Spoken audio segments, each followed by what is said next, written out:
ಉಕ್ಕಿದ ಮೇಲೆ ಸಾರಲ್ಲ, ಸೊಕ್ಕಿದ ಮೇಲೆ ಹೆಣ್ಣಲ್ಲ. ನಕ್ಷತ್ರ ಚಿಹ್ನೆ ಗಾದೆಗಳು ವೇದಗಳಿಗೆ ಸಮ, ಗಾದೆಗಳು ಹಿರಿಯರ ಅನುಭವದ ಮಾತುಗಳಾಗಿವೆ. ನಕ್ಷತ್ರ ಚಿಹ್ನೆ ಇದು ಒಂದು ಜನಪ್ರಿಯ ಗಾದೆ ಮಾತಾಗಿದ್ದು, ಉಕ್ಕಿದ ಮೇಲೆ ಸಾರಲ್ಲ, ಸೊಕ್ಕಿದ ಮೇಲೆ ಹೆಣ್ಣಲ್ಲ. ಕನ್ನಡ ಗಾದೆ ಮಾತಿನ ವಿವರಣೆ. ಸಾರು ತಯಾರಿಸುವಾಗ ಅದಕ್ಕೆ ರುಚಿಯನ್ನು ಸಮರ್ಪಕ ರೀತಿಯಲ್ಲಿ ಬೆರೆಸುವುದು ಒಗ್ಗರಣೆ. ಅತಿಯಾದ ಉಷ್ಣದಿಂದ ಅದು ಉಕ್ಕಿದರೆ ಸಾರಿನಲ್ಲಿ ಇದ್ದ ರುಚಿಕಟ್ಟತೆಯೇ ಹೋಗುತ್ತದೆ. ಹಾಗೆಯೇ ಹೆಣ್ಣು ಕೂಡ.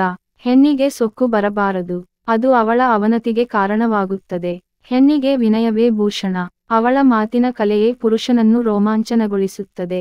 ಪ್ರೀತಿ, ವಾತ್ಸಲ್ಯಗಳು ಅವಳಲ್ಲೇ ಹುಟ್ಟಿ ಬೆಳೆದವುಗಳಾಗಿರುತ್ತವೆ. ಅವುಗಳನ್ನು ಅಷ್ಟೇ ಜಾಣೆಯಿಂದ ಸಂರಕ್ಷಿಸಿಕೊಂಡು ಹೋಗಬೇಕು. ನಡತೆಯಲ್ಲಿ, ನೋಟದಲ್ಲಿ ಮತ್ತೊಬ್ಬರು ಅವಳನ್ನು ಅನುಸರಿಸುವಂತೆ ಇರಬೇಕು. ಎಲ್ಲವನ್ನೂ ಬಿಟ್ಟು ಮತ್ತೊಬ್ಬರಿಗೆ ಒಳಿತಾಗದ ರೀತಿಯಲ್ಲಿ ವರ್ತಿಸಬಾರದು. ಶಾಂತಿ ಇಲ್ಲದ ಹೃದಯದಲ್ಲಿ ಸೊಕ್ಕು, ತಳಮಳ, ಮತ್ಸರಗಳು ಮಾತ್ರ ನೆಲೆಸಿರುತ್ತವೆ. ಅದಕ್ಕಾಗಿ ತಾಳ್ಮೆಯುತ ಸ್ವಭಾವ ಹೊಂದಿರಬೇಕು. ಇಲ್ಲದೆ ಹೋದರೆ ಬದುಕು ಬಿರುಕಾಗುತ್ತದೆ.